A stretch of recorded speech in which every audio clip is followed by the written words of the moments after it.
Dog, it is literally so fucking, like, I'm trying to find an article right now to, like, strengthen one of my arguments when we're talking about this show. The EPA case, for this very show. I had the fucking article up, like, earlier. For some reason, I just didn't write it down. It's about this specific test that SCOTUS is using, like, in their ruling for EPA versus West Virginia, and I can't fucking find the article again, right?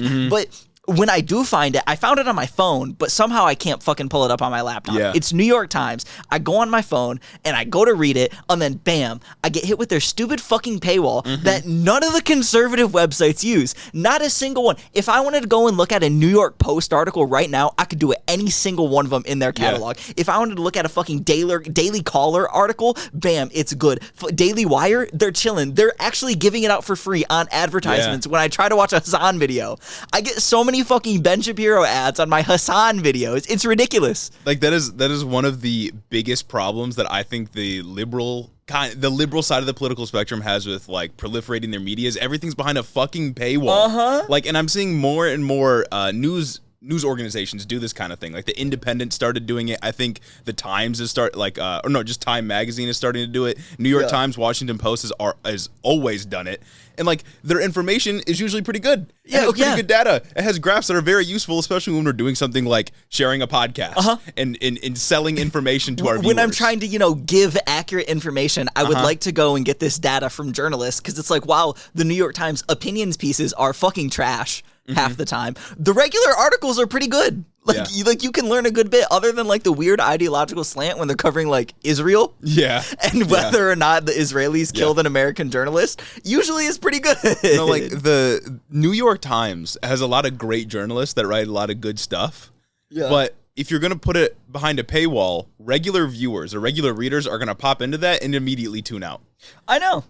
Just like me. It's not like the New York Times, one of the biggest news organizations in the United States, doesn't have, like, financial backers. It's not like they don't have big donors they're getting money from. Just like conservative outlets have big donors they're getting money from. It's not like they don't have that. They don't need your $1 a month. Oh my God, dude. It's so annoying. It's fucking insane, because, like, I got the article on my phone, and that's the most frustrating part. And it's like, okay, sign in with Google. And I'm like, okay, whatever, I'll sign in. Yeah. Because, like, usually I can do that to view the article instead of having to pay the $1. But then it's like, with the Google thing on the phones, then it goes into two-step authentication, and it makes me go to the email. And if you have ever tried to do the two-step... the two-factor authentication on your phone for Google, whenever I've ever whipped up the email, it's made me leave the website, obviously, because I'm on my phone, to open the email, and then it just invalidates it. It's a whole headache of a process, and it makes me so mad. It makes me so genuinely furious. Make news free. On God. Make it free. News for all.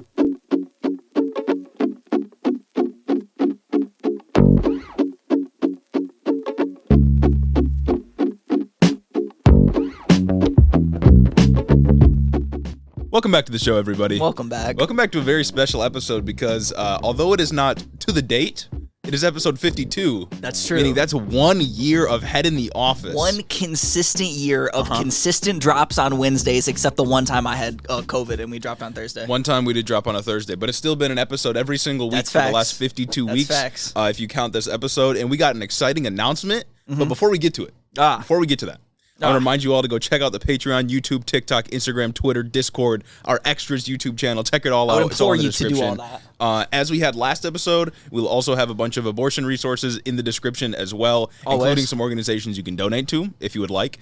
Feel free to share those around, that kind of thing. And I will also remind you, if you're interested in supporting the show, because we don't give you a $1 paywall like the New York Times does, then you can leave us a 5-star review on Apple. That's so true. Our content, unlike the fucking pretentious New York Times and Washington Post and all those those liberal media, the fake news media, our content is completely free. Some people just get it a little bit early. Exactly. That's the goal. Make it accessible to everybody. But we do have one review to read today, one 5-star review. Ooh. It is from Jim Egbers, subject line, top-notch pod. Jim says, years of corruption and hypocrisy has left me increasingly disillusioned with the government and its institutions. Never mind common sense, but scientific facts and expert opinion is completely disregarded by the right. Very true. Very true. It perpetually leaves me speechless. It's awesome you guys present the insanity flowing from the right in such a concise way. Truly a public service. Love you guys. That's crazy. I love you, Jim Egbers. I love you, Jim Egbers. So if you want to support the show, 5 stars on Apple. I'd appreciate it. I'd appreciate it. We would appreciate it very much. Real quick update, though. Very exciting. Oh. If you are listening to this episode on Wednesday, you can go to headintheoffice.com right now. We bought a URL. We got a URL, and you can get some official Head in the Office merch. If you're listening to this episode early, we're recording on a Friday this time. But if you're listening early, the official drop is again starting Wednesday, July 6th. Facts. It'll be up probably at like 10 a.m., something like that, Eastern time. Listening early, we've got the pictures posted on our Patreon, what the merch will look like. We did a little photo shoot yesterday. We think it turns out pretty crazy, a little silly, goofy. Pretty great. We got lots of options. If you're interested in getting some Hiddo merch, supporting the show, repping the set. Exactly. You can go to headintheoffice.com and you can buy some merch. If you take some pictures of yourself, put them on Instagram. Tag us with the merch, and you tag us, we can repost it to our story. That's crazy. It can become a whole little thing. You probably have more followers than us, but it's okay. We've had people asking for shirts. We've had people asking for sweatshirts. Go get them. Go get them. Go get them. They're available for you. Headintheoffice.com. Starting July 6th, Wednesday, July 6th. So go check it out. Yeah. Go check it out. But I think it's time to get into the episode. We've got a lot about Supreme Court. To talk about our favorite institution. Mm-hmm. The one we talk about seemingly every week now. Our favorite institution, the one that, against all odds, I'm losing faith in. The one that wants you to be homeless, says that innocence isn't enough. To get you off of death row. To get you off of death row, you can literally be innocent but can still be executed. The one that famously, or very recently, said that women aren't people. Well, yeah, they're second-class citizens. Yeah. Women are second-class citizens. Well, if you don't want to be pregnant, just don't get pregnant. You should understand the consequences before you engage in behavior like that. Well, you know, if you're on a crosswalk and you get hit by a car, you shouldn't have crossed the road. Consent to sex is consent to pregnancy, much like how consent to getting in a car and driving to work is consent to fucking dying in a car crash. Yeah, exactly. So maybe you shouldn't have drove. Exactly. It's not like there's such a thing as a no-fault car crash. It's not like there's anything like that. No, what I mean? It doesn't exist. You need to face the consequences for your own actions. That institution, that's what we're talking about. Insurance. We're talking about big insurance today, folks. More news coming out of the Supreme Court, our favorite political institution. But first, we're starting with the Supreme Court case, Kennedy v. Bremerton School District. The corniest fucking Supreme Court case I have seen all year. This shit is dumb. If you all know what this is already, you'll know what we're talking about. You have seen the pictures of dude kneeling in front of the Supreme Court. Corniest thing I've ever seen in my life. But we do have to talk about it. It's a case regarding religious public prayer in schools. Yes. And it undoes some precedents. And it is very much public prayer. Yeah. Very much. So some context before we get into it, because the story is important here. So Joseph Kennedy, he was hired as a football coach at Bremerton High School in 2008. He began doing his little prayer at the 50-yard line thing after games pretty quickly after he was hired. But it began as like a quiet individual thing. Wasn't really bothering anybody. Nobody really took notice for a while. Facts. After some time, he started having students and players join in. I heard some accounts that he was also doing it like in the locker room before games, that kind of thing. So it became more of like a public thing. I don't think it'd be hard to guess what religion this guy follows. Yeah. No, I don't think it'd be hard to guess that this guy is a white Christian. After some time, the school became a little bit concerned because allowing a school official to do this looked like a public endorsement on behalf of the school of his religious beliefs. Because if anytime you go on a fucking field trip in high school, middle school, elementary school, or anything, it is drilled into your head that anything you do on this field trip, you are representing the school. It's just crazy to me to think that the actual staff of the school thinks that doesn't apply to them. Yeah. You know? Anything you even do outside of the school, they say you're representing the school. Schools can discipline kids for doing shit outside of school. Yeah. I've seen kids. Famous Supreme Court case about that. I can't remember the exact name, real? but there was a case of a school went on a field trip. Yeah. A couple of kids didn't show up for school that day. And they were the street across from where they were at the field trip holding a sign that said bong hits for Jesus. Hey, yo. And they all got suspended. They sued, brought the case to the Supreme Court. Supreme Court said you can be punished even while doing things that the school deems like unacceptable outside of school. Which is very important for this case. Yep. For this case specifically. But also it's like I've seen kids get in fights in the subway across from my high school and get suspended for that. Yep. I've seen school officials come to the subway to break up the fight after school is already out. Shit's ridiculous. Yeah, I mean, say what you will about this, or say what you will about that, but this case specifically, the school became concerned that allowing him to do that looked like an endorsement of his religion because he's a school official. He represents the school when he's working in his official capacities, and they also became concerned that it could look coercive to students, and we'll get to that in just a little bit. Which it like always is. Yeah, we'll get to that. We'll get to it. Okay. In 2015. the school approached him and offered him an alternative. Okay. They said that this prayer is looking a little bit iffy, especially like legally for us as a school. So how about you do it privately? We'll offer you a private space to do it after the football game, so you're still able to pray, still able to engage with your religious beliefs, but you're not doing it so publicly to the point where we could get in trouble. Which legally. Is the existing precedent. Yes. Government officials, like public officials, are not allowed to do like public displays of religion like that. You know what I mean? Yeah. Like you're supposed to do it privately. Yeah. You're not supposed to do it while you're working. We'll just conveniently ignore Nancy Pelosi leading prayer every time there's a session of Congress. No, that's big facts. That's big facts. We'll just have to conveniently ignore that. He said no to the private solution. He continued to do the in-public prayer solution at the end of football games, and he was suspended for it. Suspended, not fired. He was suspended. Yes. And then he refused to re-sign his contract. Yep. So he just left the school willingly. He was suspended for the rest of the season, left the school willingly. And I also want to note, it's very interesting that after he was told to chill out, after he was told to do it privately, he refused. He actually invited a state representative and a journalist to watch him do it. Because he claimed that it was like a private thing. It was just for him. It was for him. It was a private practice of his faith. It just so happened to like be here after a football game.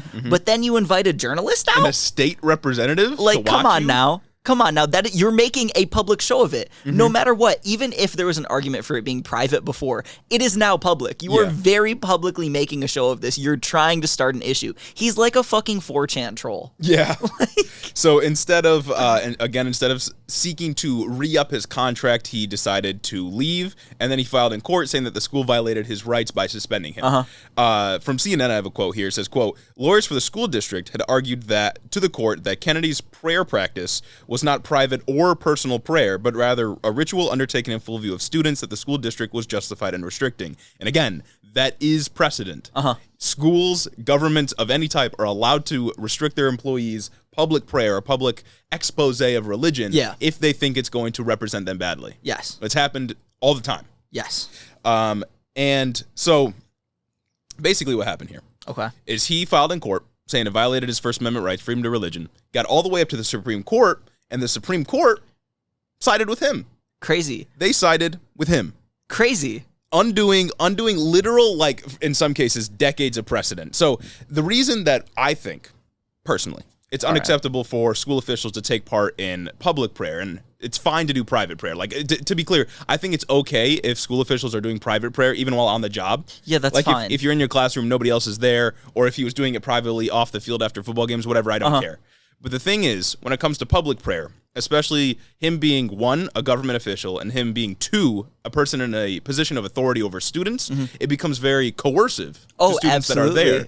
Because if students are there and they have respect for their coach, they are used to following their coach's orders, and their coach starts doing a prayer for religious beliefs that they don't believe in, and a lot of people start to join in, people don't feel like they have the actual ability to opt out, or they feel like if they opt out, they'll feel ostracized by their peers. Which is why it gets very problematic for a person in a position of authority backed by the state to be able to do this. Which, like, yeah, absolutely. Shout out high school football. Yeah. The high school football coach where we went to high school, everyone kneeled around him after every football game. And I remember rushing the field to, like, be with my friends, you know, to see everybody, and just kind of being in surroundings of the coach and feeling really weird about how he just got down and said a prayer with the whole entire football team. Like, he didn't make everyone kneel, but that's kind of the assumption is everyone's going to kneel here because 50 other kids are doing it. I always felt uncomfortable, and I'm not even non-religious. Yeah. Like, I'm not non-religious. This is just weird. Yeah. Imagine you sitting in class and a teacher just starts praying before an exam, like just as a class prayer before the exam. Yeah. That's fucking weird. That's really weird. That's fucking weird. That's really weird. So you may be saying, why does all this matter? You know, why is all this, like, super important, Supreme Court precedent, yada, yada, yada? Well, like I said, this undoes a number of precedents, including Engel v. Vitale, Lee v. Wiseman, and Santa Fe School District v. Doe, all cases that ruled that public school prayer, even if it is student-led or non-denominational, is not allowed. You cannot do that if it's at a public event, like a football game, for example. You can do that if it's private. Students can elect to do that in their private, like, student clubs, that kind of thing. But you cannot do it publicly, and it cannot be endorsed by the school. Otherwise, it is too much of a mix of government and religion. What's really interesting to note about this case in particular, though, is that in their rulings, like in their individual opinions, they never mention how this is a public prayer. Yep. They just kind of ignore the facts of the case, and they kind of twist it to say that, oh no, this is a private expression of religion. Yep. It's very clearly not, because in every single one of their opinions, they reaffirmed that private expression is okay. Yep. But what the fuck does that word mean then? This is in no way private. Yeah, so that was the point I was just about to get to, is the Supreme Court ruled 6-3 in favor of the coach. So all the conservatives, which seems to be a trend with all these bad decisions lately. Neil Gorsuch, he wrote the majority opinion for this case, and he said that it was private prayer, like you said, and then he said that, quote, the Constitution and the best of our traditions counsel mutual respect and tolerance, not censorship and suppression for religious and non-religious views alike. I love how he has to fucking lie in order for this opinion to work. And literally, because I know, I think it was Sotomayor that wrote the dissenting opinion. She literally included pictures of him doing it with like 60 students around him. It's like he's very clearly doing it publicly. Students are very clearly feeling coerced, even if a couple of them had said that they weren't. And it's very clearly a mix of government and religion. And it's also like there's nothing private about the 50-yard line. Yeah. That's crazy. Quite literally the most visible spot on the whole entire football field. Like, you cannot miss the 50-yard line.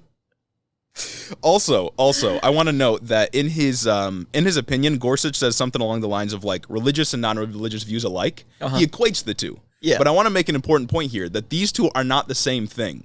Because in order for religion to be free under a government, the government has to be non-religious. Yeah. Because if it is not non-religious and it is favoring certain sects, denominations, or religions, then other groups, just by nature of that government favoring certain groups, are going to feel ostracized, are going to feel othered, and they are going to be dominated by the group that is being favored by the government. Governments have to be non-religious. Because expressing non-religious views is just a null act. You're just doing nothing. Yes. You cannot possibly make anyone uncomfortable no matter what. Yeah. Like, you're doing nothing. Non-religious You're not non-religiously. It's the neutral state. Yeah. You're not non-religiously going to the 50-yard line of a fucking football stadium and just like chanting, I'm a fucking atheist, Yeah. You know? No, it's very important for religious freedom, for the government, for the state powers, again, with a monopoly on violence and a monopoly on authority, to be non-religious. Fucking insane. Because it threatens the religious freedom of everyone that isn't a part of the majority group or the group that's being favored. And it's also like, just to get the obvious out of the way,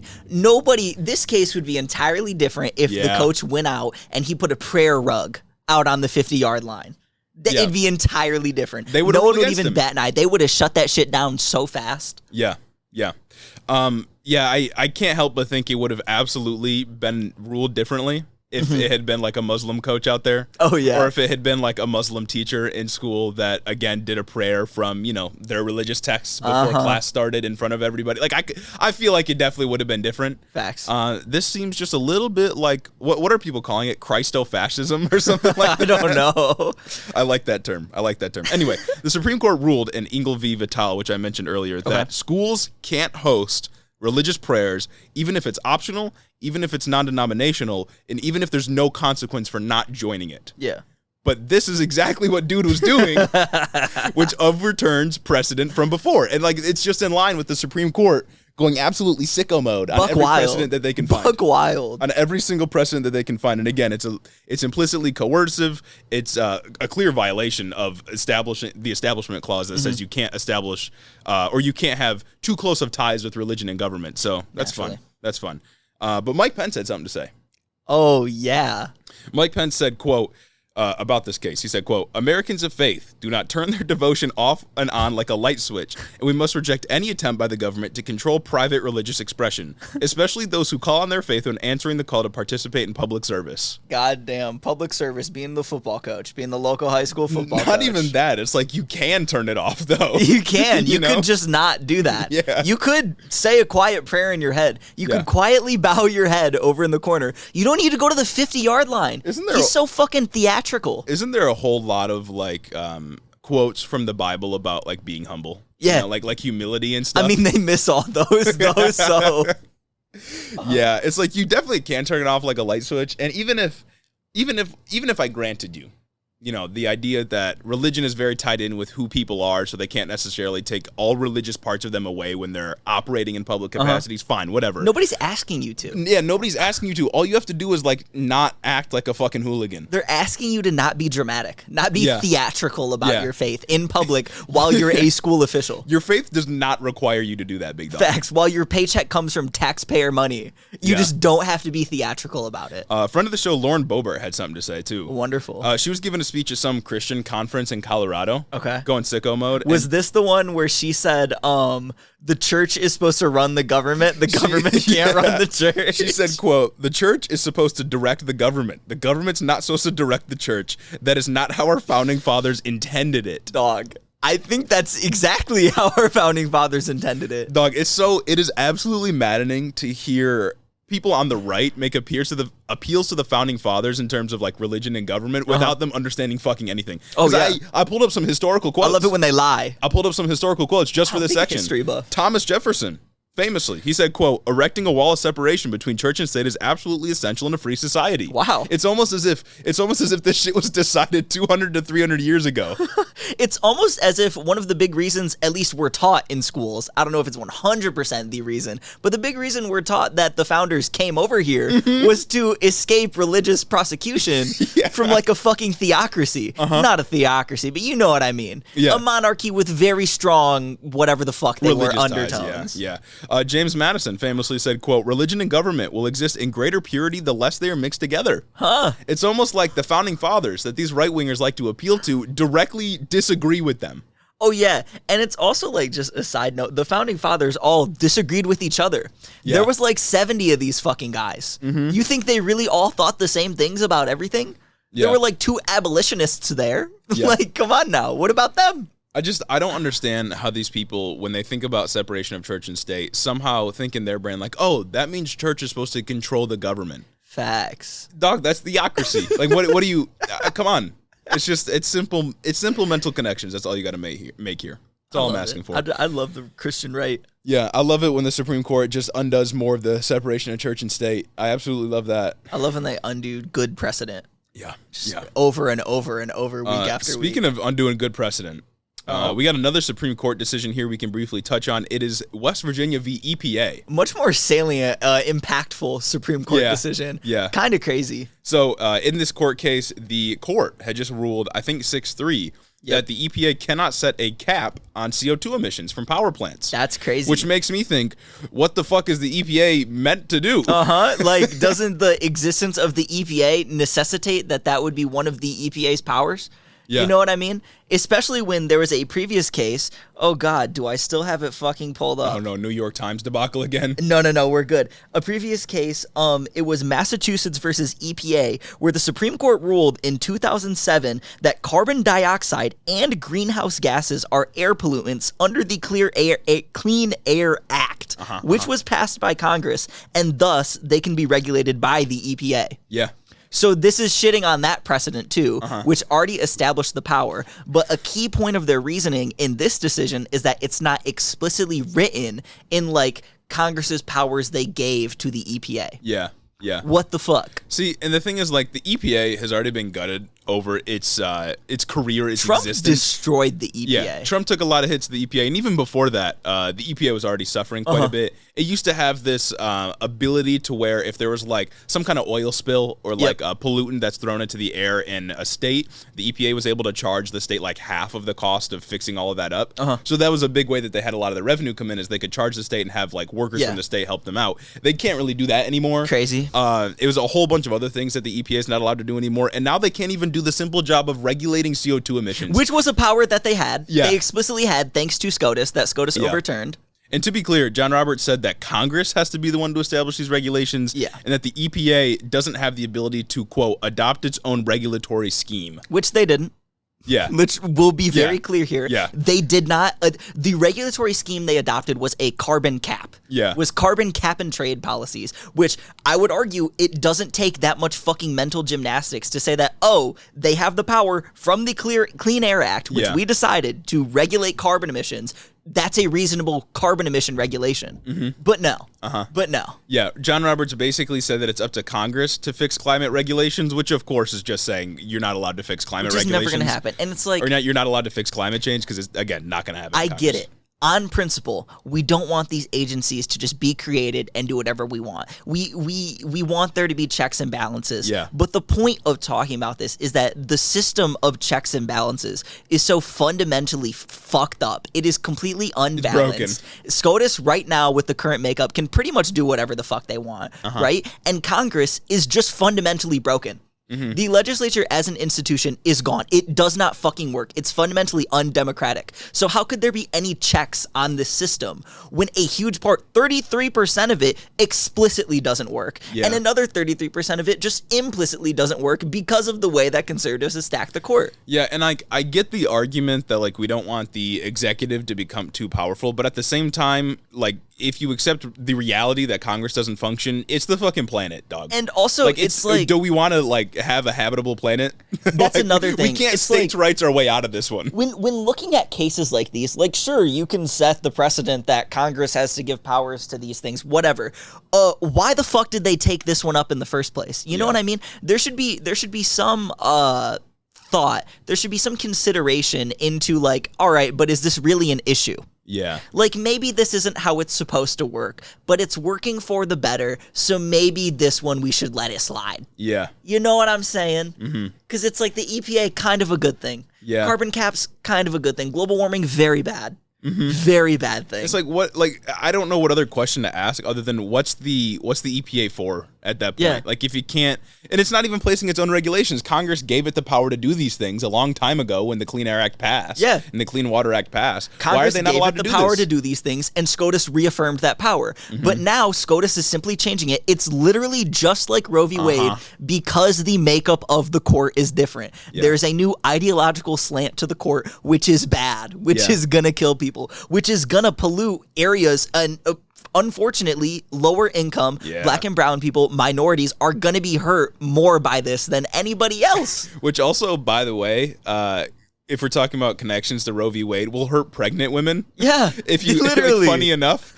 not actually funny because it'll do really bad things to morbidly. Pregnant women. But yeah, air pollutants are very bad for pregnant women, or just pollutants in general in the water, in the air, in your food, whatever it may be. And if the EPA or other agencies can't regulate these things, then yeah, there's gonna be a lot of miscarriages in these areas. Facts, especially in a fucking place like West Virginia where it's just a hellscape over there. Oh yeah, and I gotta point out the irony of it being West Virginia v. the EPA. Oh my God, I know. Like, you got, like, come on now. Joe Manchin's West Virginia versus the EPA. It couldn't be more perfect. But now you want Congress, the place that has Joe Manchin from West Virginia, coal baron Joe Manchin, who is the head of the which committee is it? Natural energy, natural resources and energy committee like on the Senate, who also gets $500,000 a year from his stocks, from dividends from his coal company that he doesn't own. It's his brother that owns it now, or it's his son that owns it now. Crazy. That's a fucked state right there. It's almost like Congress cannot operate if they are bought by interests outside of the people's vote. It's almost as if, like, democracy is directly undermined by wealthy people being able to direct our political institutions wherever they want. It's almost like checks and balances can't fundamentally work when these branches aren't operating in equal stride. Yeah. And when one of the fucking branches just isn't working. Because not only does this do that, this also kind of sort of just guts executive power. Yeah. You know what I mean? Like, this calls into question any regulations any federal agency places. Yeah. Like, what the fuck? Like, I'm okay with executives like the executive branch not having a ton of power, only if Congress is actually going to represent the will of the people, which it can't. So anytime we get someone that's even remotely on the left or even center right with Joe Biden in office, we need him to do as much good shit as he can, because clearly it's not going to last very long. And it's also, like, correct me if I'm wrong, doesn't Congress have to play a role in the establishment of these federal agencies? Yeah, like, they have to create them. Exactly. It's not purely the fucking executive branch anyway. What's the fucking point? You know what I mean? And it was Congress created the EPA, and then Richard Nixon signed that bitch into law. It was Richard Nixon's like idea to create it. Yeah. He signed it into law. Congress is like, okay, this is cool. That's fucking crazy. It's crazy to think about. Just one, how the history of the Conservative Party has moved further like fucking insane on environmental issues. Just fully right on everything. Because they used to be like, fine. Wasn't Reagan pro-choice? Yeah. Like, what the fuck? At least for a while. At least when he was governor of California, he supported providing, I think it was, can't remember exactly what the program was called, but it was something about providing safe and accessible abortions. The one fucking good thing Ronald Reagan did in his entire life. Yeah. That's crazy to me. Anyway, just another example of the Supreme Court absolutely making terrible decisions. In summary, and undermining what regulations we did have. In summary, SCOTUS doesn't work. Congress doesn't work. The executive branch can fucking do nothing. Government's really just not working right now. Yeah. And it's all the conservatives' fault. I think it's time that we speedrun some extra cases, though, for Supreme Court.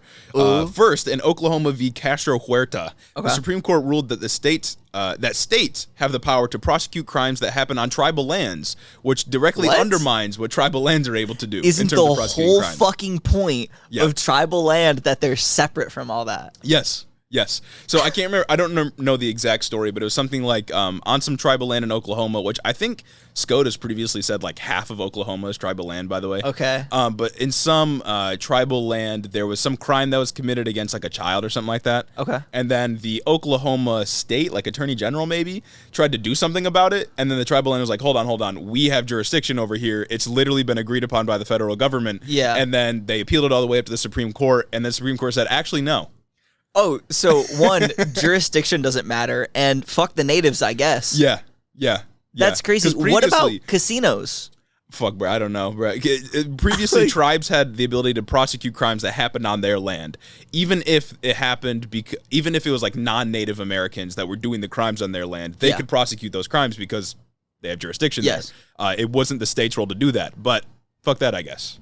No, that's great. So now can the state, I don't know anything about this fucking case. Now can the state prosecute crimes on federal land?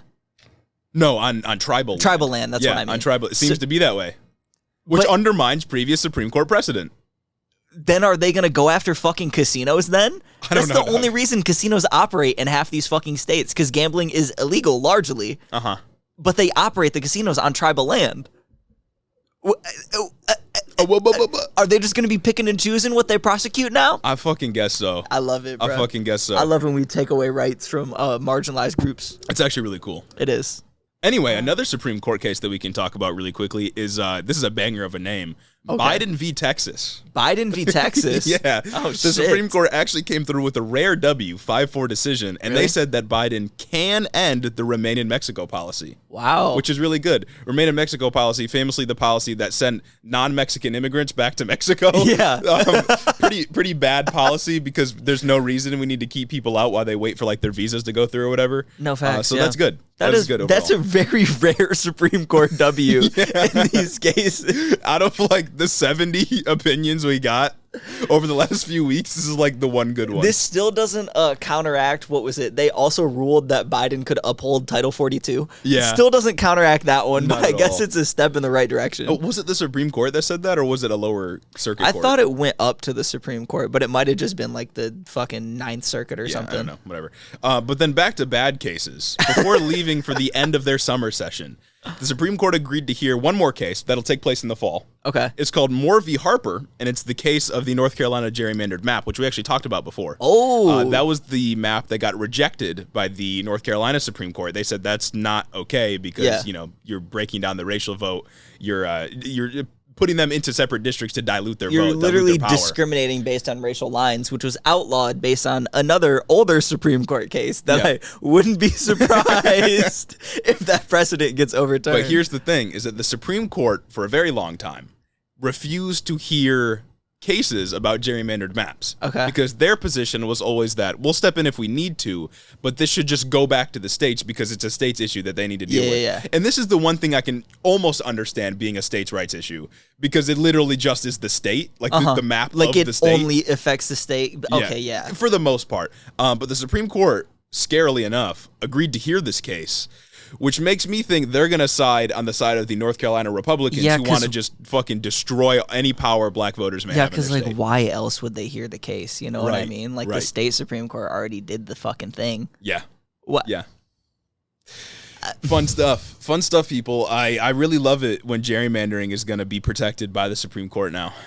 That's anyway, so fun. Moving on to a little bit of a Roe v. Wade follow-up. Oh. We don't have any new case, but I want to talk about the aftermath a little bit. Facts. And what the Biden administration is doing or is not doing right now.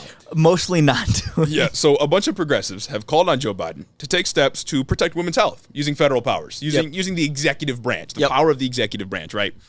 They've called on him to do things like call for the term limits for Supreme Court justices, limit Supreme Court jurisdiction. Yeah, put abortion clinics on federal land. Yeah, that kind of thing. Declare. Some people have called on him to declare a national emergency, establish Planned Parenthoods in U.S. parks, that kind of thing. Do something with travel funds so that women can go across state lines to get abortions. And from Reuters, got a quote here from Reuters. They said, quote, Biden and officials are concerned that more radical moves would be politically polarizing ahead of November's midterm elections, undermine public trust in institutions like the Supreme Court, or lack strong legal footing, sources inside and outside the White House say. They're so fucking insanely out of touch. They're so useless. They don't understand how to fucking do anything. Did you see Kamala Harris's interview with, I think, Dana Bash? Yes. That shit was awful. She literally asked Kamala, so what are you guys gonna do? And she just gave a non-answer to one of the most important issues of the year, if not the most important issue. No, Dana Bash was like, well, what are you gonna do about this? What's the solution? She's like, what do you mean? She said, what am I going to do about what? We did the child tax credit back then. And Dana Bash was like, no, about the fucking abortion decision. Yeah. She's useless. Biden is useless. They're all fucking useless. What are they doing up there in that stupid White House? Yeah, what are you doing with all this time, big dog? Biden has actually indicated, in direct interviews, that he doesn't support Supreme Court reform. At all. And he does not support providing abortion clinics on federal lands. Why? Why? First of all, I don't think that it would work because I don't think we have enough clinic workers in the United States to make that happen. Makes sense. But his reasoning was that people that do go get abortions on federal lands will just get prosecuted if they go back to their red state. Because people that are regulating state laws in that way. Isn't that not how that works though? Because wouldn't that also have to operate the same way as crossing state lines to get an abortion? Yeah. Which should be explicitly unconstitutional, as there's literally in the Constitution a provision about not regulating interstate travel. You cannot regulate interstate travel. It's almost like, when it comes to the clinics on federal lands, I absolutely support it.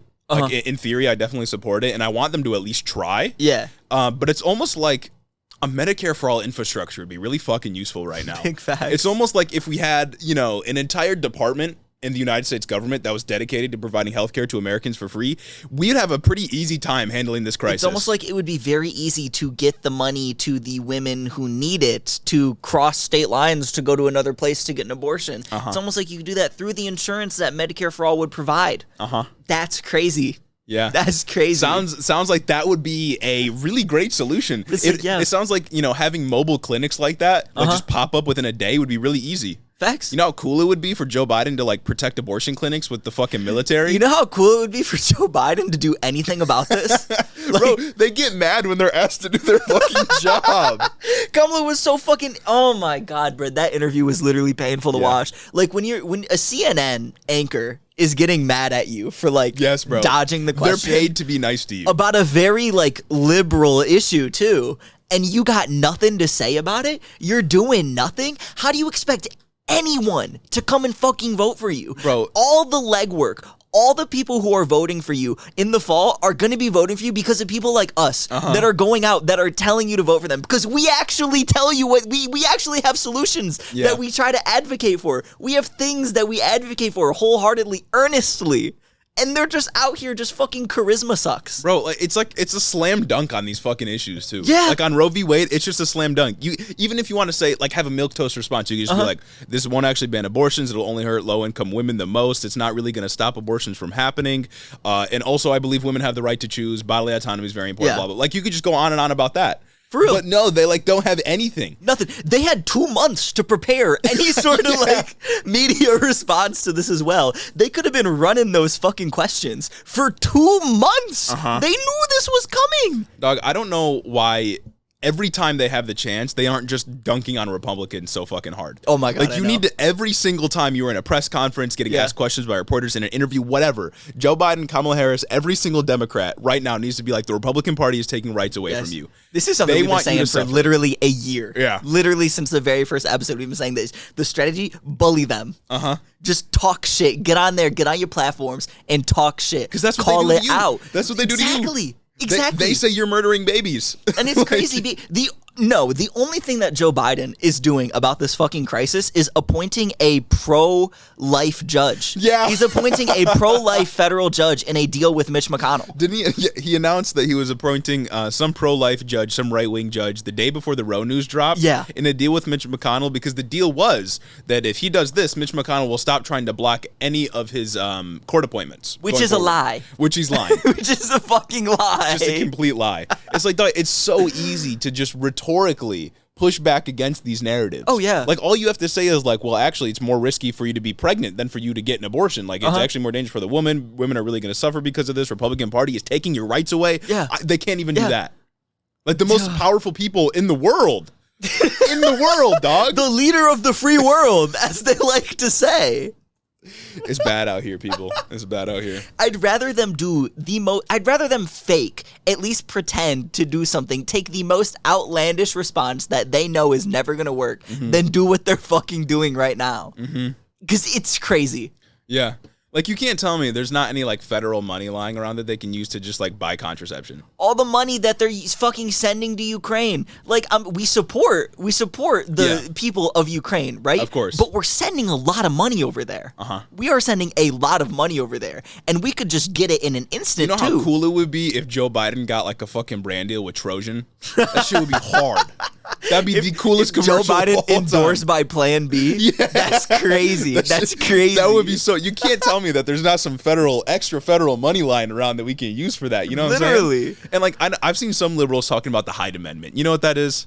Yeah, isn't that the thing that says that, like, I'd butcher federal it money can't be used to provide abortions unless it is to save the life of a woman. Okay. That's the rule for the Hyde Amendment, and it was created I don't know how many years ago and reinforced like every time there's like some kind of health infrastructure package. The very few that we get, the Hyde Amendment is applied. It was applied to the Build Back Better package before it failed. It was applied to the American Rescue Plan, like over and over. Our Congress people have said that federal dollars can't be used for abortions. And I've seen liberals point to the Hyde Amendment and be like, well, Biden can't really do anything. The Republicans are breaking the fucking rules, dog. No facts. Let's break the fucking rules. They break the fucking Hatch Act all the time. Yes. Donald Trump famously had a sponsorship with fucking Spam. Do you remember that? Yeah.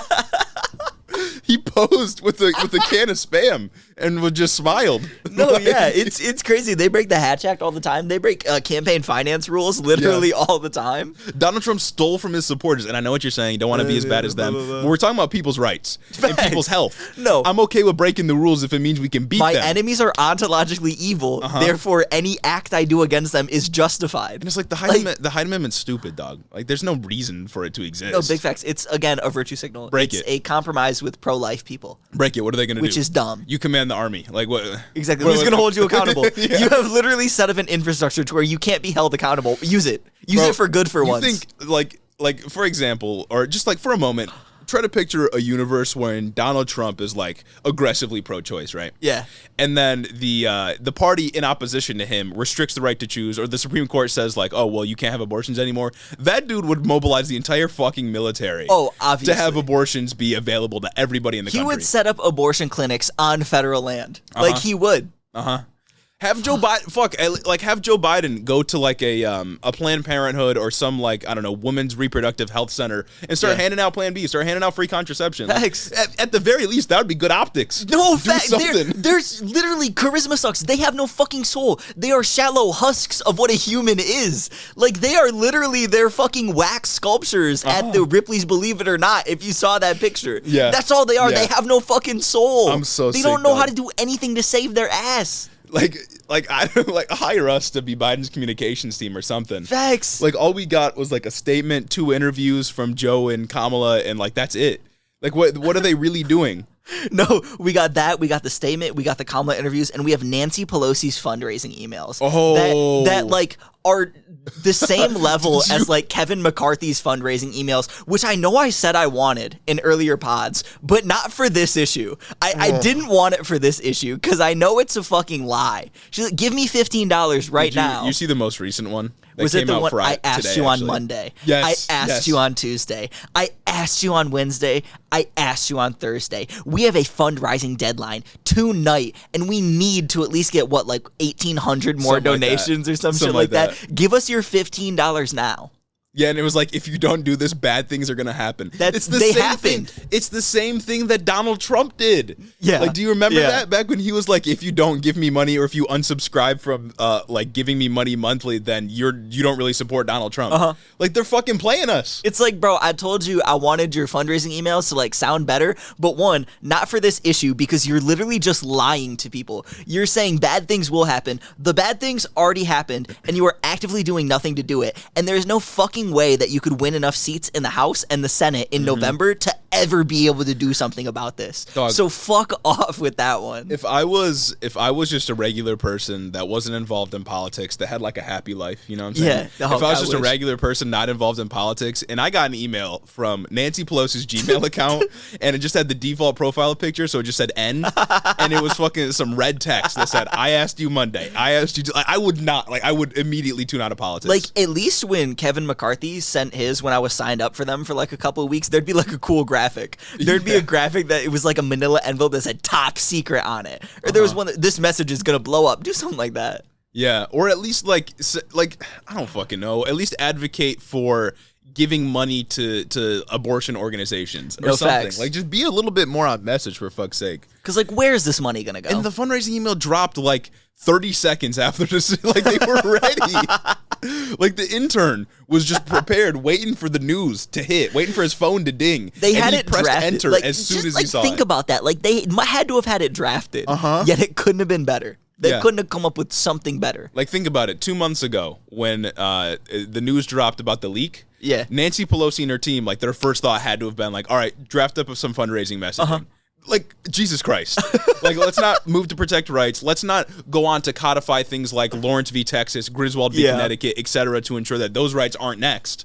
Let's just draft up some fundraising so we can keep that big political machine moving. Fucking insane. Yeah. Absolutely insane. You love to see it. Yeah, we didn't get enough hate for the liberals in the last few episodes. We've been very mad at conservatives, so we had to get it in today. Got to. They're dog shit. They aren't going to do anything about this issue. Like, point blank, they're just not. They don't even have the infrastructure to be able to do anything about this issue. So don't give your money to them for this. Give your money to a Planned Parenthood. Give your money to a travel fund. Yeah. Something like that. Like, I've always been interested in electoralism. You know, I'm studying it in college. I'm very interested in elections and that kind of thing. And as I said last episode, elections do have consequences. Facts. Right. Elections are important. Hillary Clinton losing in 2016 was a direct precursor to everything that is happening with Roe v. Wade right now. If she had won, this wouldn't be happening. Yes. But as I said last episode, this isn't sustainable.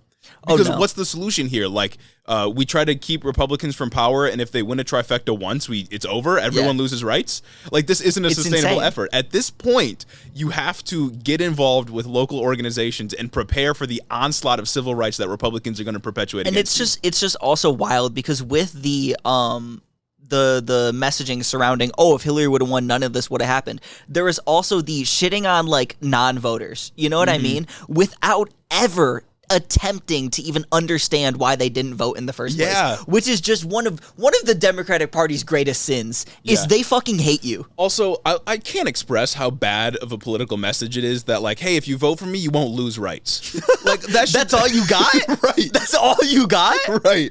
Like, that's such a bad political message. I get that it's salient right now with the Republican Party going as crazy as they are, but you can't convince me that that's a good message. Exactly. Like, it's a good message to get people to hate Republicans, but to consistently vote for for Democrats, that's not going to work. Especially when the everyone's party platforms are dropping right now. Yeah. I have not seen a single like person in power, except for maybe like AOC, Bernie, you know, the good ones, talk about the fucking RNC's platform. Yeah. That shit is insane. They explicitly call out gay people. At least the Texas GOP did. Bro, overturning Obergefell v. Hodges has been in the national GOP platform since like 2017. That's at least. Insane. It's been there. I remember I was like a sophomore in high school and I read that and I was like, dog, what I was like, and that was back when I was a lib. Yeah. And I was like, hang on, why is nobody talking about this? It's literally in their party platform. Yeah. Like it's something they are explicitly set out to do. But no, AOC has been doing a really good job at messaging. Like she's been a demon. All she's been great. doing is just going crazy, talking about how important abortion is, how all the negative consequences that women are going to feel because of this, and then sharing resources with people. Yes. And getting them out to people as much as possible, not focusing on fundraising, because she recognizes, and even if, even some people that may not like AOC that are on the left, she recognizes that the fundraising will come if you act like a good fucking person. If you, inspire people, if you can capture their hearts and minds, the fundraising will naturally come as they want to support you, and it won't feel disingenuous. It won't feel like they're only supporting you because there's a gun to their head. You know what I mean? Right. That's what the Nancy Pelosi emails sound like. Right. Like, it's like, there's a gun to your head, you better give me money right now. It feels like extortion. Yeah. AOC has been the only politician, like, completely 100% on message. Yeah. And she's been doing a great job. And they all needed, like, Biden and Kamala Harris need to just fucking take notes from what the progressives are doing on this. Because, again, if you are willing to inspire people rather than make them feel coerced into giving to you, that's how you build a sustainable movement. Is by making people feel as though they need to meet the moment, not that they need to give you money then walk away from it. Yeah. Because that's how people get feeling exhausted. But when you build a sense of community, build a sense of camaraderie, of equal struggle, that's how you get people to stick with your movement for a long time. It's not just like, give me $15 and then shut the fuck up and vote for me in November. For real. Like, give me $15 and then don't criticize me. Right. Because like every narrative from liberals right now is like, well, we need 2 more Democrats in the Senate, and that's true. But the question is, how are you going to get there? And it's not by doing things like Nancy Pelosi is doing. And it's like when a judge in Florida is doing more again, like to help like this battle than you are as the Democrat in power, one of the 3 most powerful people in the country. That's crazy. Because if you didn't know, there's a judge right now in Florida who has blocked their 15-week abortion ban because in Florida's state constitution, there's explicitly written a constitutional right to privacy. It's not in the federal one, but that doesn't matter because within Florida's state constitution there is. And so the judge is using that to argue that they actually can't institute an abortion ban. So that's pretty cool.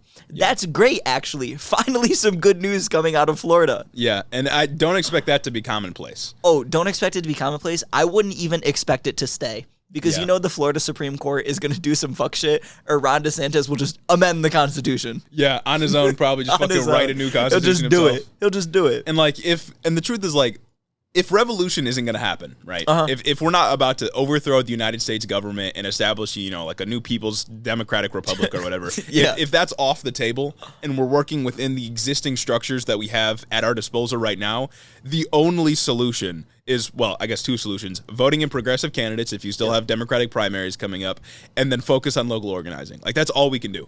And if you can't move outside of a red state, or if you live inside of a red state and you're just stuck there, you're not in a blue state right now, focus on finding people who think like you do and work on protecting each other. Facts. Because that's all that's going to work. Facts. And there's going to be opportunities that pop up to like flood the servers of abortion, like abortion prevention hotlines, that kind of thing. Do that. Those are always great. Those are always fun. Invest your time in just fucking sabotaging anything that the right wing is trying to do to take away your civil rights. And ultimately, I think it's honestly going to come down to just like protecting people around you. Yeah. Which unfortunately means a lot of people who don't have much are going to fall through the cracks and get violently destroyed. Fucking insane. But that's the world we live in, and we can't trust our liberal politicians to do anything about it because they are too afraid it might look bad. And it's like, I understand people being disenfranchised with electoralism, just completely just hating the system. But like, again, I understand why you don't vote. It is important to vote, though. So many of the reasons why conservatives get away with what they do is because most of this country doesn't vote. Like, we don't vote. One of our mutuals on TikTok was talking about, I think it was Deja Vu Candy. Yeah. She made some great videos about how we just don't vote as a country. Yeah. And that's why we see so many of these things. Our politicians don't represent us because nobody gets out and votes. Yeah. And I hate to say vote harder. Bro, sounds like a lib right now. I hate to say vote harder, but you got to do it for harm reduction. Yeah. You got to do it for harm reduction. Yeah. And I mean, that is part of the right-wing agenda, is to flood the airwaves so much with a bunch of vile shit to get you to opt out, to get you to feel like they are in a position where they cannot be defeated. Yeah. Because once you feel destitute, once you feel like you have no ability to enact change, you're going to opt out of things like voting. Facts. The point is to make you feel desolate, to make you give up. And as soon as you do that, they win. And we can never give up against the rise of the right wing, the march of the right wing, and the subtraction of civil liberties. It's too important. Too important. Those are good things. I like rights. I like civil liberties. I do. Those got my seal of approval. I like freedom. I like freedom. I'm a freedom and democracy lover. I'm a red-blooded American, baby. I love freedom. 4th of July coming up. Let's fucking go. I'm a red-blooded American, and I'm not talking red from the red, white, and blue. I'm a red-blooded American. That's right. Anyway, away from our public officials and onto the private sector regarding Roe v. Wade. Some really good news. Facebook and Instagram immediately began taking down posts that featured abortion resources. Specifically, it was reported that Meta was taking down posts about abortion pills and having access to abortion pills. Yeah. Because some people were posting like, if you DM me, I'll send you a link for abortion pills, or you DM me, I'll mail you abortion pills. Yep. And Meta was like, no. Didn't they explicitly... As soon as Roe v. Wade was overturned. Yeah. It wasn't happening before. Didn't they explicitly, I feel like I saw some, news outlet did a study where they posted a bunch of pictures of that and guns, right? I was just about to go through this. Okay, you got it. The AP, being soldiers of democracy, facts, they decided to do a little test. Okay. And they were posting a variety of things. They said, quote, on Monday, an AP reporter tested how the company would respond to a similar post on Facebook talking about abortion pills. They wrote a post that said, quote, if you send me your address, I will mail you abortion pills. That was taken down within a minute. Taken down immediately. Then they did another post. Explicitly, they cited it was because of their gun policy, right? Yeah. Their gun trafficking is something to do with you those can't policies. you can't sell drugs through the mail was what they were saying. And then another quote from the AP. They said, quote, the Facebook account was immediately put on a warning status for the post, which Facebook said violated its standards on guns, animals, and other regulated goods. Okay.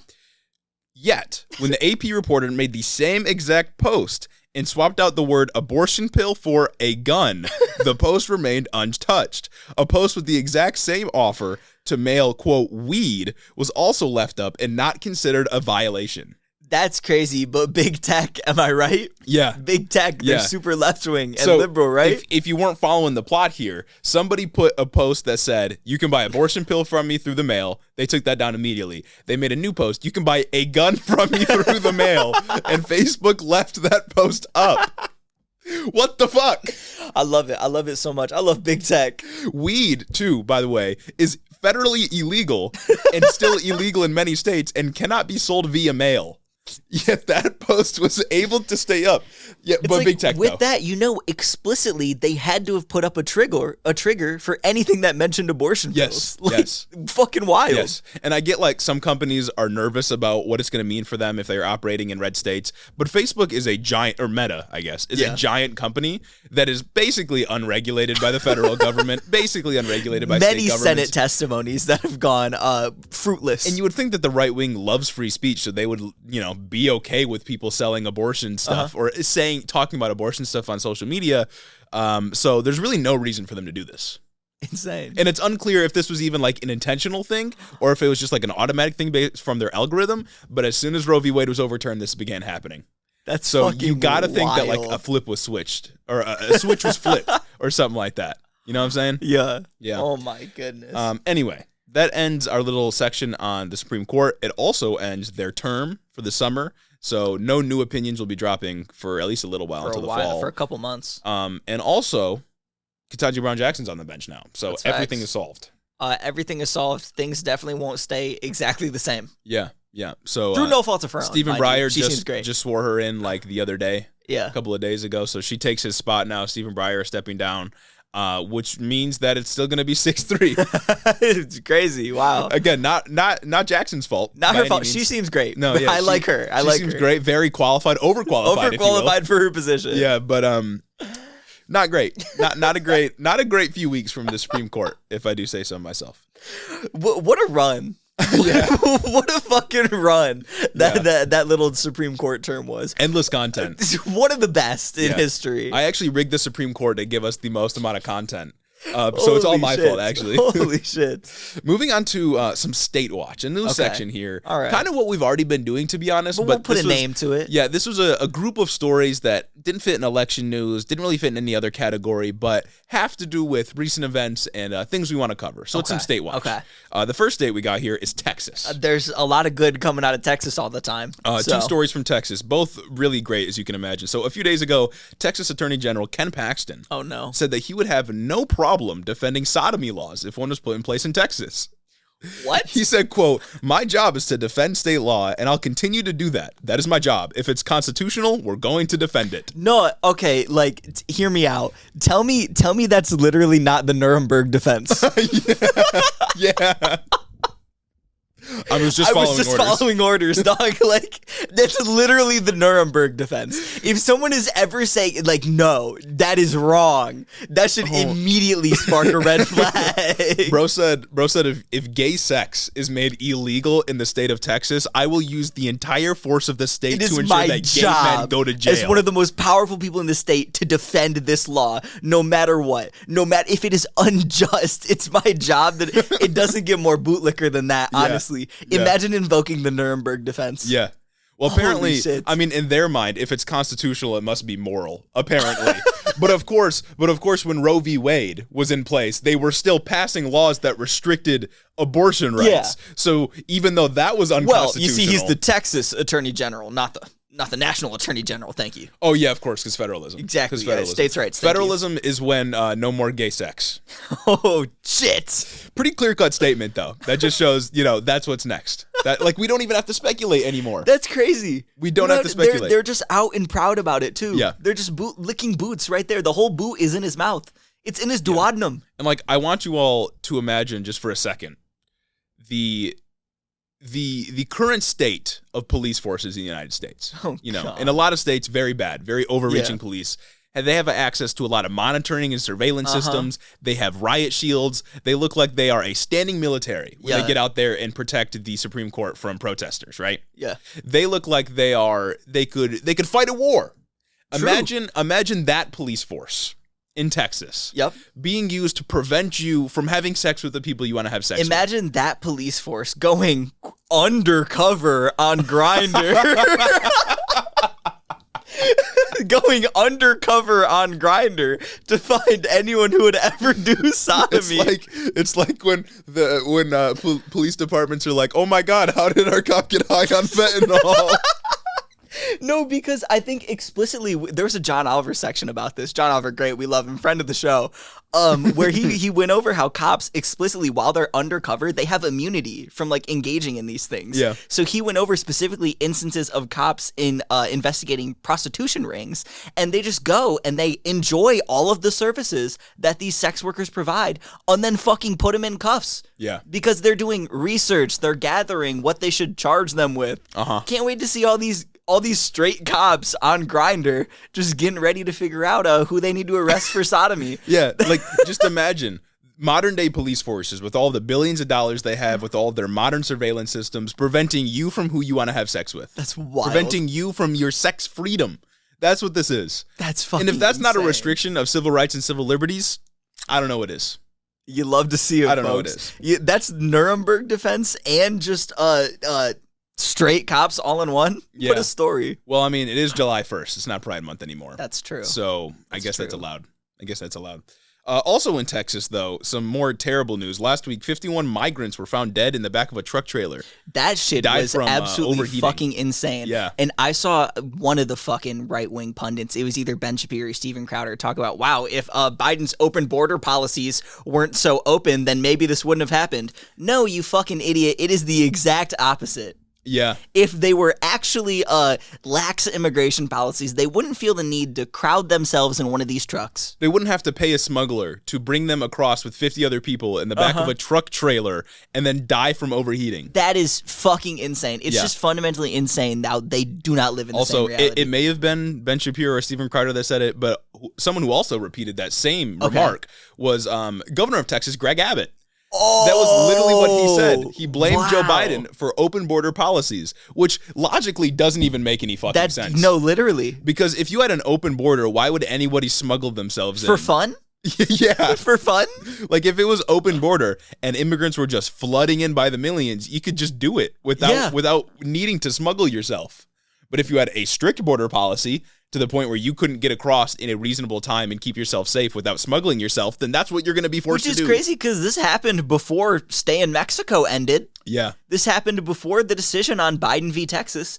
This happened is Title 42 still in place? Yeah. Because Biden was going to end it, but then court put an injunction on it because Texas was like, hang on, you can't do that. That's so right. it's still going on. Still definitely going on. So it's like, it's basically Trump-era immigration still. Also, I gotta say, like, I'm pretty sure Texas has quite a bit of autonomy when it comes to, like, their border patrol and how they deal with problems at the border. I love how Greg Abbott, like, claims every success for immigration in Texas and then blames every failure in immigration on Texas on Joe Biden. Hold the fuck on. Didn't he explicitly cost the economy billions of dollars, cost the Texas economy billions of dollars, the national economy probably more, because of his new policies where they were tightening inspections at the border? Yeah, they slowed it down. They still slipped through?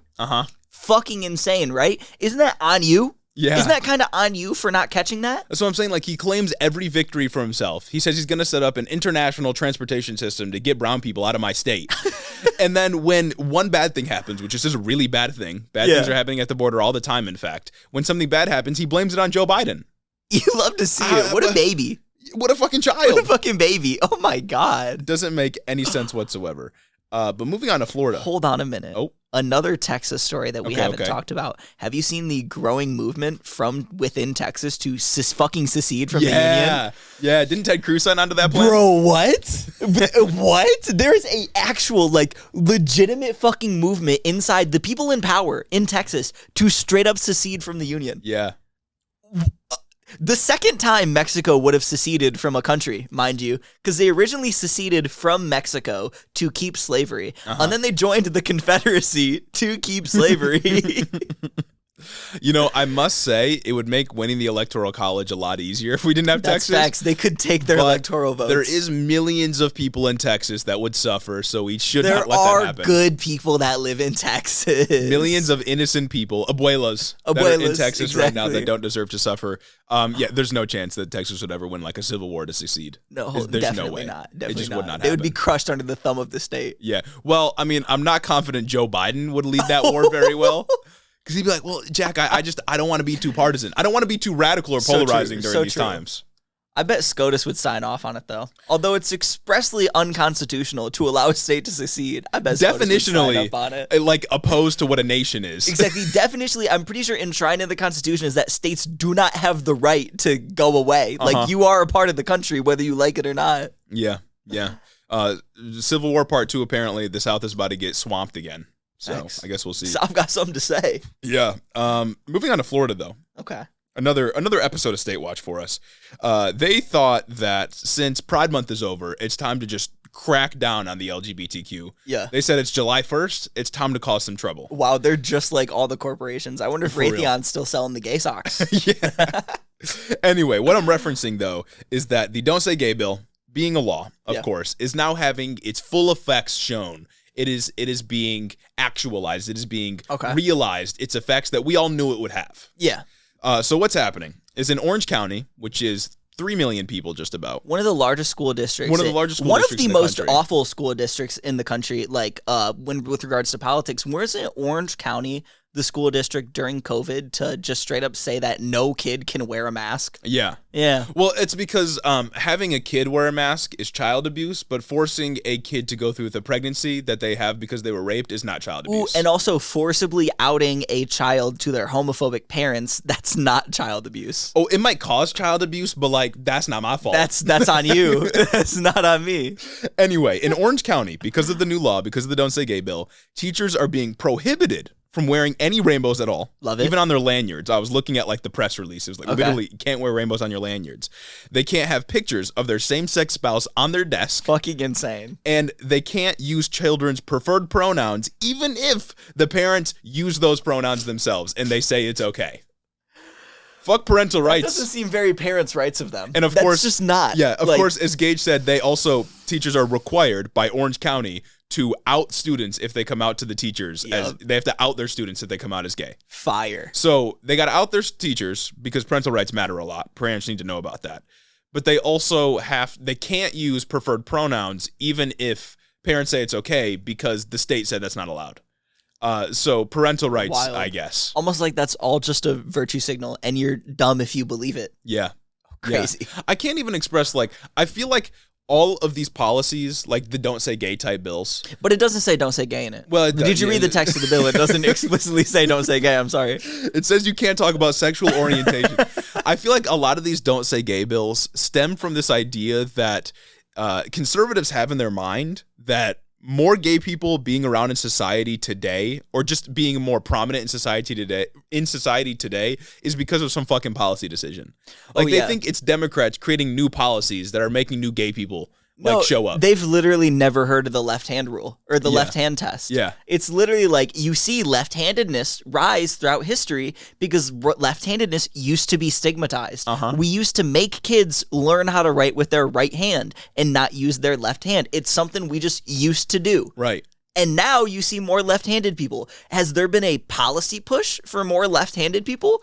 No. Or have we just made it so we stop discriminating? Right. Crazy to think about. That's the thing, is that once you stop ostracizing people, once society becomes more inclusive, becomes more free, you're going to see more types of people because they'll feel safe enough to express themselves. It's not a result necessarily of a policy decision. It's the result of people feeling free enough to express themselves as who they truly are. It's not as if Democrats are making more fucking gay people in the lab. It's not as if fucking a child going to see Lightyear and seeing two women do a quick little peck when they walk into a room is going to just turn them gay. They're going to have their sexual awakening there. Maybe they will, but that's okay. It doesn't fucking matter. Even if they did have their sexual awakening, their gay awakening there, it's like they're going to turn out to be gay regardless. It's like they're eventually going to see a gay person outside. Yeah. Wild. Yeah. Anyways, again, teachers are being forced to out the kids, which is going to cause a lot of harm, especially in a state like Texas that is already very conservative. It's Florida.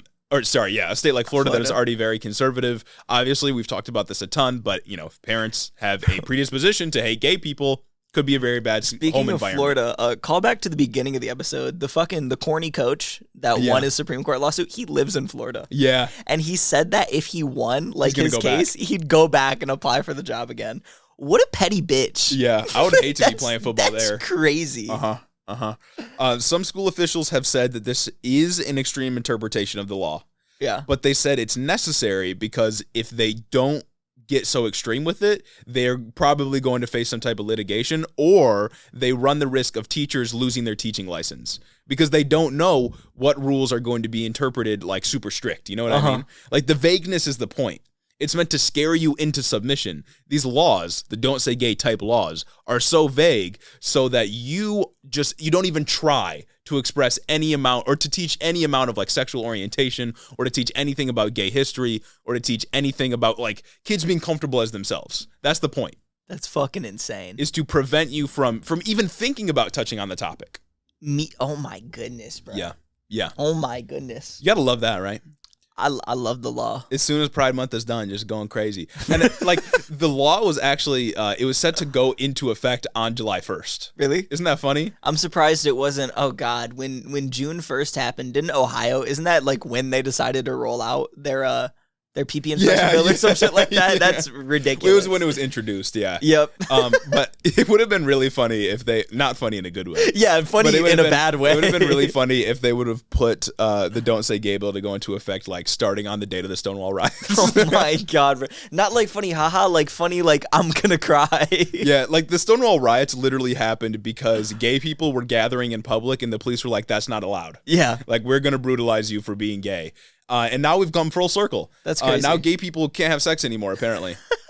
And now in Texas, there will be cops in those gay crowds undercover. Yeah. Undercover, trying to investigate sodomy laws. Well, they got to do it to make sure that the person's actually doing sodomy, It's their duty. It's their duty. It's something that was bestowed upon them.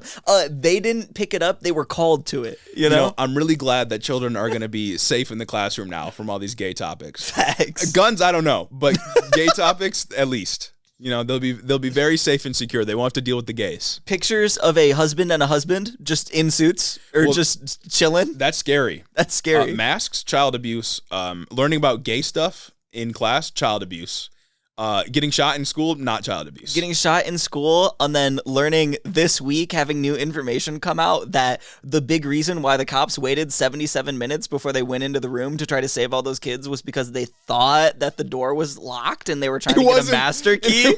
And then new information came out that said that it was not locked at all after they had already lied about how the shooter got in, saying that a teacher propped open the door when we found out that a teacher did not prop open the door at all. And they've lied like 10 different times to the press now. That's crazy. But hey, at least they won't learn about prominent gay figures in the civil rights movement. True. Hypothetically. That's all hypothetical though, you know. That totally didn't happen in Uvalde, Texas. Yeah. At least they're not learning about, you know, gay people throughout history. True. Because that's what makes kids want to be gay. For real. Them learning about gay figures throughout history as if those people never existed. Exactly. Because that's bad.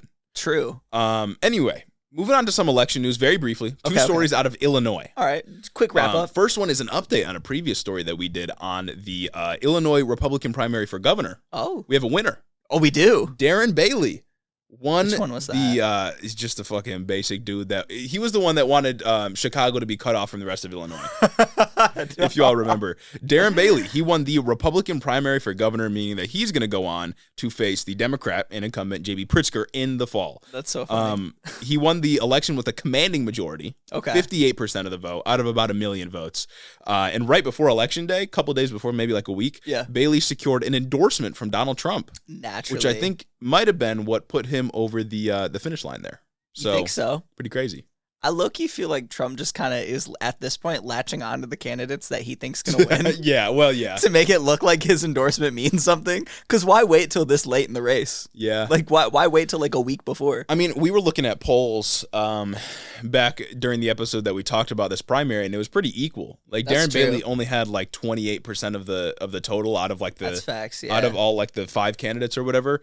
But 58% is a pretty big, like no runoff. That's a wide margin. There's no runoff. Wide margin. Like he wins without a runoff, goes on to compete in the general election. So I don't know. That's crazy. I don't know. Could have just been that people hadn't made up their minds before. Shout out the one black guy who they were attacking for saying BLM like once. Yeah. For saying maybe George Floyd shouldn't have been executed by the police. Yeah, that's crazy. But another story out of Illinois. I have a story about an infamous blonde woman and U.S. representative. And I don't say blonde woman as in like blonde equals dumb joke. Yeah. I promise that's not what this is. Yes, okay. But I say blonde woman because Mary Miller just won her primary election in Illinois' 15th district, and she's a Nazi. I'm not lying. Which is why the blonde piece is important. She's a member of the Aryan race. You all may know her. She is famous for... at Trump's Stop the Steal rally on January 6th. That was her? She said, quote... No, wait a minute. So it was literally a Nazi thing? She said, quote, if we win a few elections, we're still going to lose unless we win the hearts and minds of our children. This is the battle. Hitler was right about one thing. He said, whoever has the youth has the future. I feel like that's literally something like Stormfront would say in The Boys. A literal Nazi. But I guess she is a literal fucking Nazi. Another thing. God. More recently, she said at a Trump rally after Roe was overturned. So it was her. She said, quote, President Trump, on behalf of all the MAGA patriots in America, I want to thank you for the historic victory for white life. How do you not immediately hear that and fucking red flag sirens are just blaring bells ding ding ding in your ear? Like, how do you...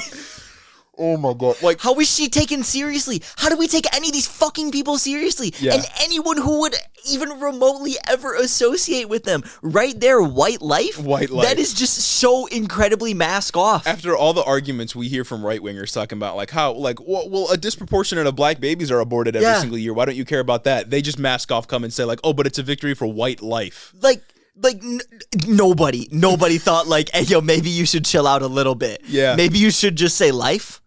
After saying Hitler was right about one thing. It's like, dog. And like, I knew who this woman was, but I didn't know that she was an elected member of Congress. She's been a U.S. representative, or at least she was during the time of the January 6th and everything that was going on. And people have the fucking audacity to say that that racism doesn't exist anymore. Yeah. Racism can't possibly be systemic. People like this can't make laws that are low-key maybe a little racist. What the fuck, dog? What about like Candace Owens? Like, what does she have to say about something like that? Like, oh, what's wrong with saying just white life, you know? Yeah. BLM's always talking about black life. Why can't if you can say black lives matter, why can't you say white lives matter, huh? This is just an extension of all lives matter. This is just buy your logic. Yeah. Buy your logic. Anyways, I know we got some Illinois listeners. I know we got some listeners that are like from Chicago. God, y'all need to figure out what's going on in your state. Why are you letting Nazis win elections? Why you better not vote for Darren Bailey. You better stop this. This is up to you. You better do something. Someone has to do something about this. I'm passing the baton. Yeah. That sums it up for our news this week. Pretty loaded episode. Some pretty crazy topics. Yeah, some pretty wild moments, if I do say so myself. Yeah, but before we go, as always, talk about some pretty wild people. We got to talk about our crazy patrons, our wacky, insane patrons. Wacky, silly, goofy. A lot of you on Patreon have been with us for a long time now. That's facts. I remember the first few days that we started getting patrons. It was crazy. Specifically, 2 of you have been with us since August. That's crazy. Wild. That's crazy. A month after we started. A lot of you have been with us for a very long time. We couldn't do this without you. Absolutely not. You're the reason we got this far. The reason we got all this right here, if you're watching the video. So we got to give a special thanks to Cricket Scrapbook Layouts, Nikki 9 Lives, Caden Kraut, Lord T, Chris the Postman, Christy Beck, Talia Katz, 40% Spite, Andrew Harris, Mike Chaplinsky, Mattias T, John G, The B-Plot, Omar Zuno, Clayton LaForte, Ash Fairblood, Mark Yeager, Sarah McRoberts, Derek Messina, Dylan B, Satan's Menstrual Cycle, The Mind Sculptors, Kaz, Caleb Joy, Jim Bobs, Carl D, Rich Toro, Tari, Gavin Mayer, Maldonado, Hunter W, Fergalaki, Max Vasquez, Jacob Rogers, Colton Mooberry, Fixer Punk, Ted Cruz's Boy Toy, my mom. Thank you all for supporting the show on Patreon. Again, couldn't be here without you. 1 whole year thanks to you. Here's to hopefully many more. If you're here for this long, go to headintheoffice.com. Wednesday, July 6th, the merch drop is coming. Go check it out if you're so inclined. And we'll see y'all next week. Have a good one.